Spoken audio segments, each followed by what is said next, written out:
the kids today are not physically ill, and they're not spiritually ill, and they're not intellectually ill. They're not HASC children. They're very smart. The part that breaks from trauma and abuse, from childhood trauma, is emotional part of their brain that they can't deal. Now, when they start to show the problem of emotional cancer, when they start to show you, what does it look like? It looks like, I don't want to go to school. It looks like they're not helping out. They're acting strange. They're acting rebellious. So what do parents do? They start to argue and they start to fight. And then it goes on and on and on and on, the whole spiral. And it's coming from a shirish. It's coming from a place. There's a piece of their brain, not the intellectual part. There's a piece of their brain, you know, the muscle in the brain, right? It's broken. And now they have fMRIs that can actually show it. And they can't deal with pressure and they can't deal with stress and they have triggers. And therefore, they're acting, what does it look like? Dysfunctional. It looks like rebellious, lazy, selfish. That's what it looks like. So almost everybody in the world argues, fights, pushes, gets angry, gets frustrated at this behavior. And then they never really get to see. What you did here brilliantly, Mamish TP black belts are, I mean, everybody listening, I'm sure that you all feel the same way. I mean, this is just, you're an angel. It's Mamish, it's unbelievable what you're doing with her. So when you go ahead to somebody who's traumatized, and even if you don't know yet, and you go to a kip, and you don't let anything they do make you reject them, no matter what they do, you look at them like she is, with compassion and love. Here you are taking her on vacation, dedicating your whole life to her, and she's cursing you, and nothing, there's not one bit of you, you're not human. Your child is cursing you and using you as a punching bag, and you just know that she's sick and she needs to, and you nurture and nurture and nurture. And what's the result of that? The result of that is that you get to see the machla. The machla becomes revealed to you. And you don't see rebellious, and you don't see selfish, and you don't see bad midos. You see a girl or a boy who can go out and do sales and look like $1 million and be physically attractive and intellectually smart, right? And yet break down and have moments where they are on the emotional level of a 3-year-old. I'm trying to bring out a point, I don't know if I'm making it clear. Most parents are never going to have giving enough love and acceptance to these kids that they can be comfortable to fall apart in your arms. But because of what you're doing, she at night goes into mommy's bed and says, hold me tight. The same kid in a different family where they're not doing TP, and we have to give rules and boundaries and consequences, and we have to teach them how are they going to learn, and all of that, they will never see that. Because that child in so much pain, who even though they're an adult, part of them is an adult, part of them is a baby, they are never going to be able to open themselves up to you. They don't feel safe around you to say, can I come into your bed? We have grown men going into their mommy and daddy's bed at night. Please hold me. Men who are smart and intelligent and in all way, and they need mommy. And the only way that will ever happen, that you can see the machla, the piece of your child that's broken, is if when they're spiraling out of control and when they're misbehaving, that instead of getting angry and frustrated at them, you're doing what you're doing and you're realizing, Shefla, what can I do for you, sweetheart? What's the matter with you? And then you're allowing them to reveal their true broken essence. I get calls every single day from parents, but some of them, it's all different, various levels of horrific pain that they have, but they constantly make it worse. So I got a call now, that I hope they're going to come to me. The kid is homeless for 10 years. Because 10 years ago, the kid was on weed. And they stopped giving him money because I'm not going to give you money for weed. So he started stealing. So if you're stealing, those are not the rules of the house. We call the police. And all of that stuff, they took a kid on weed, which is an hour room, not a big deal. Okay? We've gotten hundreds of kids off weed without rehab here in this room. And it's usually out of pain. And okay, and they amputated. And now a beggar on the street, literally begging for money. And they say, you know what's interesting? Everybody in the community says he's adorable, he's delicious, he's so smart, he's so charming, he's so nice, but we couldn't have him live at home. I said, what else did he do wrong? Well, he was stealing from us because they weren't giving him money. Well, we can't give him money for drugs, so they took 101 fever. They did the logical answer, you don't give money for drugs, and they ended up with 104 fever. Doesn't anybody wake up and say, maybe, even though it sounds like a good idea, it's making the patient worse? Not worse, worse category. And then they said, you know, he doesn't shower. His room is a mess. His room is a pigsty. He was fine until he was 16, whatever it was. And then all of a sudden, his room is a pigsty.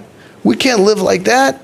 He refuses to shower. And he's describing symptoms of pain, symptoms of trauma, 15 symptoms of post-traumatic stress disorder. And he's, instead of recognizing, I had a gem of a kid, superstar, smart, sweet, sensitive, and now he's a cripple emotionally, and he's all of these terrible things. Something happened to my baby. He doesn't see that. They don't see that. They see, huh? Can you imagine? Who could be around a guy who doesn't shower for a month? I'm like, doesn't shower for a month? What else does that besides childhood sexual abuse? Something happened to him in the mikveh, in camp, or in the bath, something. Isn't that obvious to you? If your kid, he was normal until a certain point, and all of a sudden, I can understand some of these kids are whacked out, crazy nutcases from when they're 2 and 3 and 4. Most not, only about 5% here are. That's confusing. You know, was it trauma at that age? Sometimes it is. It's confusing. But you have mamish, an APK, autopilot kid, swimming through 3rd grade, 4th grade, 5th grade, 6th grade, 7th grade, 8th grade, and then all of a sudden, he became bad, like a bottle of milk, got spoiled. And then who could live like this? We can't live like this. So we called the police on him because he's stealing and because it's this. You're looking at symptoms. So they will never see the broken child. That's the baby inside the adult, the child inside the adult. They will never see that. But because you are coddling her and not letting her do anything to get you upset, and you're turning over your life, you're an army. She's an army. I mean, if everybody did what she did, wow. Dedication to this child, spending more money than who knows what on this sick child, who's worth saving, by the way. She's a gem. So look what happens all of a sudden. A year or two later, we end up with a kid who can do so much, and yet all of a sudden, in mommy's bed, I can't deal, sitting and crying, opening up to you, showing you her boo-boo. And now you can see, you could write a book now, what trauma does to a person. Because what she can do, that means trauma doesn't break. What she can't do, you write it down. Instead of saying, I don't understand why my kid does this and does that, write a book. Someone gets hit on a bicycle and falls down and has a certain kind of brain injury, you can write a book. Let me tell you what happens when an 8-year-old kid who's 4'7" gets hit by a car going 6 miles an hour and has this and this type of brain injury. And I'm going to write a book by following this child, and everything he does, it doesn't affect, and everything cannot do from then, obviously, is from the accident, right? You can write a book on what does emotional cancer do to our kids. What does childhood trauma do to our kids? You're writing a book. You don't have to, by the way. I wrote it for you. It's 1,100 pages and growing, but still. Okay, it's in the manual. Look at your kids. This is done by trauma. Bad midos doesn't do this. Bad midos can only take you so far. You could swing 10% this way, be super nice, not nice, selfish, not selfish. You can't ruin your life and become a drug addict on the street and hurting everyone around you and defying Hashem and going off the... That doesn't come from a bad midah. Their problem is not that you didn't play enough Uncle Maishi when they were young, cursing you and they're upset at you, and you don't respond, which takes tremendous gvura. They will apologize to you. What happens at that time when your kid is angry at you or yelling at you or cursing at you, chas v'shalom? Why do you yell back? Why do you fight back? First of all, it hurts and you're human, okay. But if someone says, let's say you had the wherewithal to control yourself, why do those people fight back? Because they'll say, I need to teach them a lesson. They can't talk to a parent that way. That's not going to be tolerated because I need to teach you, and I want to get you to apologize. You get her to apologize by not responding. They come down back to their senses, and they calm down, and they will say, I'm sorry, mommy, why? Because their problem is not bad midos. Their problem is that they're good, and they get crazy because of post-traumatic stress disorder. So the people who are yelling back, beshita, I'm not talking about being in pain, beshita, are doing it because they misdiagnose the problem. They think that I have to teach you midos. And if I'm not going to teach you midos, I was on the phone tonight before you wonderful people came to keep me company. Terrible story. The mother's crying and the father's saying, you have to stop yelling at him to keep Shabbos. She says, who's supposed to be his mommy if not me? Who will be the mommy of my children? Who will be the mommy if not me? I shouldn't tell him to not keep Shabbos. He made pizza in my oven on Shabbos. And I shouldn't tell him? And she can't see in the fleshik problem, right? Okay, for Shalshidis. Okay? So, but the father's saying, you don't yell at him about Yiddishkeit. He has so many problems. He was in jail. He's homeless. He's on drugs. Don't yell at him about, and she, and understand a mommy's pain. She's like, if you see your child eating poison, you wouldn't yell, stop? I have to be mechanechim. Who's going to be mechanechim? Some other mommy? I'm his mommy. Nebuch, it's heart-wrenching. They don't know what the problem is, so they don't know how to fix it. So many of the people giving advice to parents, the reason it doesn't work is because they don't know what the problem is. So you call them up and they say, my kid stole from my wallet, what do I do? I would ask the person before you give advice, do you think the problem is that they have a bad midah? Or do you think the problem is that they have emotional cancer? They're giving advice for bad midos. You have to stop him. He has to have consequences. He has to learn boundaries, because otherwise never going to be normal. Maybe on a healthy person, maybe not on a sick person. A sick person who's acting this way, who has the best midos and is be'etzem good, it's a different reason why they're acting that way, and you can't fix that with any kind of musar or teichacha.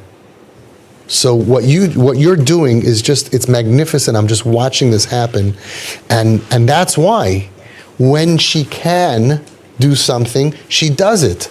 Because at the very minimum, you didn't take her emotional pain that's causing her to be a cripple in certain areas and yell at her and scream at her and be merachik her and make her lose those other areas. So now, whatever she can do, she'll do. She can go to work, she'll go to work. She can go keep Shabbos. She can go keep Shabbos. She could say, she can go to Tkiyah Shofar. Most kids in her situation, all kids, Kemat, in her situation that have normal parents who are not doing TP, can't do that. You are an enabler.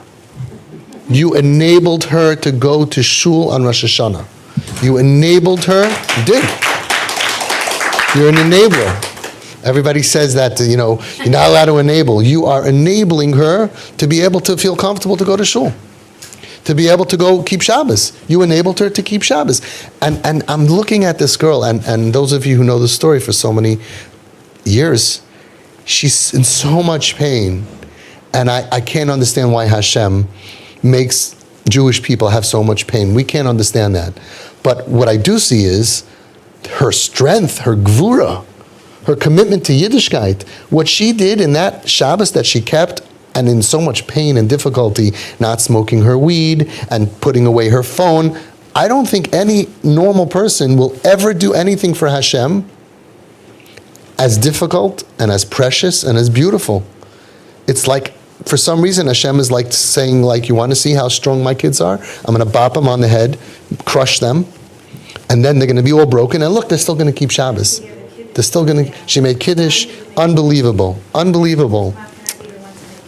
And that's what you're doing. You allowed her to keep Shabbos. That's your schar.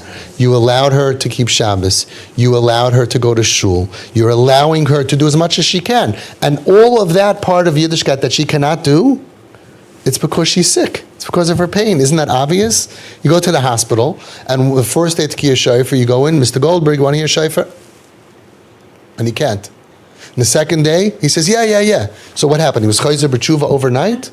No. He couldn't the first day, and he could the second day. She's going to do everything that she can do in her power, and her power is greater than my power and greater than our power. These kids are stronger than us. We've never done anything in our lives that shows from the depths of pain that Hashem is throwing them into, and they come out, and each one of them does it. If you allow them to.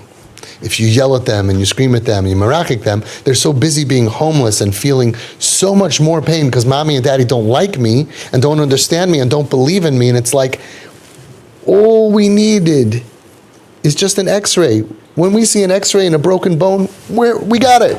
But there's no x-ray? No. Maybe she's taking advantage. Maybe he could do better. Everybody's judging and judging and judging. Maybe. Why do you think so? Why can't we just say, this is an unbelievable neshama, a sensitive, super sweet, incredible hoiche neshama that got hurt by somebody, a car accident that we didn't see.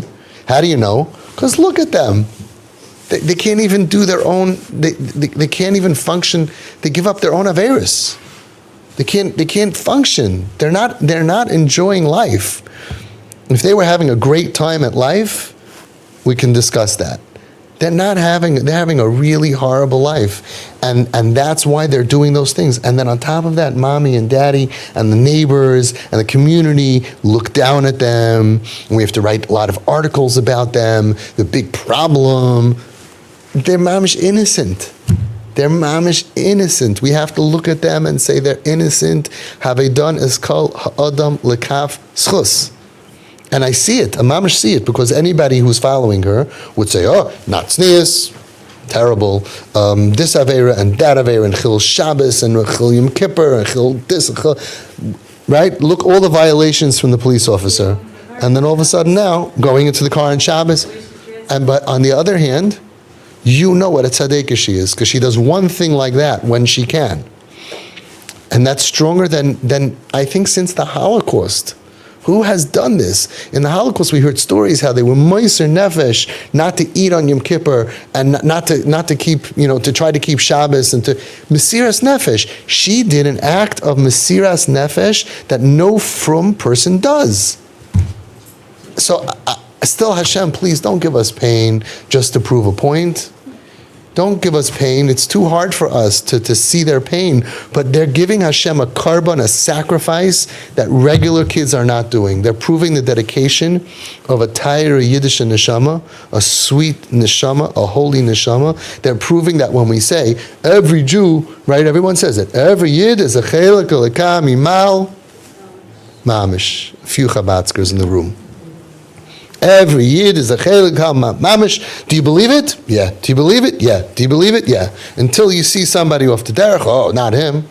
No, they are also chelik mamish. And if we do our part to not hurt them and cause them to have extra pain and to reject them, especially people rejecting in the name of Hashem. In the name of Hashem, you're rejecting a Yiddish kind. Let them recover, catch their breath. Don't judge them. You don't understand them. And then when they calm down, you'll see what you're seeing. What you're seeing now is mamash like a doctor that sees the machla. You see everything she could do, she does. Everything she can't do, she cannot do. Perfect example. She'll fast Tisha B'Av and she might not fast Yom Kippur because she's doing everything she can. If she hits a depression or she has a trigger or the drugs aren't working on her and she's having nightmares, then she falls apart. Her rutzin is if you gave her a piece of paper, sign here and you're not going to do one sin for the whole year. Would she sign it? Of course she would. She's not an Avarian. These kids are not Rishoyim. They don't have an agenda against Hashem. They're trying to survive. They're trying, Pasha, to survive this thing called life. And then they're doing it while everybody in Klal Yisrael is busy with them and judging them and looking down at them and the neighbors and the kids. We don't want our kids to see and all of that.